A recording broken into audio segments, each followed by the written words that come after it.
একদিকে আলো একদিকে অন্ধকার, তাহলে আমার ফেসের এই দিকটা দেখতে পাচ্ছ, এদিকটা দেখতে পাচ্ছ না। ক্লায়েন্টের বাড়ি গিয়ে যখন আমরা যদি ক্লায়েন্টের বাড়ির আলোর ভরসায় যাই, তাহলে বেশিরভাগ এরকমই দেখতে পাবো যে এক সাইডে একদিকে হয়তো আলো জ্বলছে, সেই দিকে মানে প্রপার মিডিলে বসানোর সুবিধা নেই, তখন আমার এক সাইডেই আলো হয়ে থাকবে, এক সাইডে অন্ধকার হয়ে থাকবে। তখন কাজ করা কিন্তু একদমই সম্ভব না। তোমার এই দিকের টোন একরকম ক্রিয়েট হবে, এই দিকের টোন একরকম ক্রিয়েট হবে।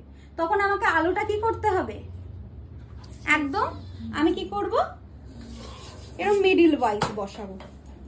এবার দেখো তুলনামূলক অনেক ঠিকঠাক, কিন্তু তাও আমার এই সাইডগুলো ব্লার হচ্ছে।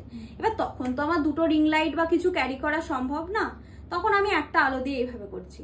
কিন্তু যখন তোমরা বাড়িতে ধীরে ধীরে করবে না, ধীরে ধীরে কিনে নেবে, ধীরে ধীরে তো সময় লাগবে, 2 বছর যাক, 2 বছর এক্ষুনি তো সম্ভব না, মিনিমাম 2 বছর 3 বছর পর, 2 বছর 3 বছর পর হলেও দুটো রিং লাইট যখন কিনে নেবে, এটাই কিরকম আসছে দেখো আমার কাজ করার জন্য কতটা অ্যাপ্রোপ্রিয়েট।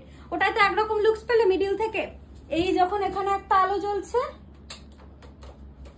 এখানে একটা আলো জ্বলছে, এবার আমার ফেসটা দেখো সবটা আমার কভার হচ্ছে আলো দিয়ে, তাই না? এবার আমি কোথাও আমাকে তাকে নিয়ে টানাটানি করতে হবে না যে এইদিকে চলো চেয়ার ঘুরিয়ে নিই, নিয়ে মুখটা এদিক বাঁকাও করতে হচ্ছে না। তাহলে আমি তাকে মিডিলে বসিয়ে প্রপারলি কাজ করতে পারছি, আমি দু সাইড সমান দেখতে পাচ্ছি, আমার কাজ হয়ে যাচ্ছে।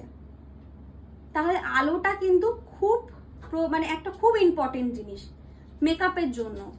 না তো ভাবো না একটা স্টুডিওতে আমি এখানে দু সাইডে দুটো টিউবলাইট লাগালেই আমার হয়ে যেত, এত আলো কেন লাগানো?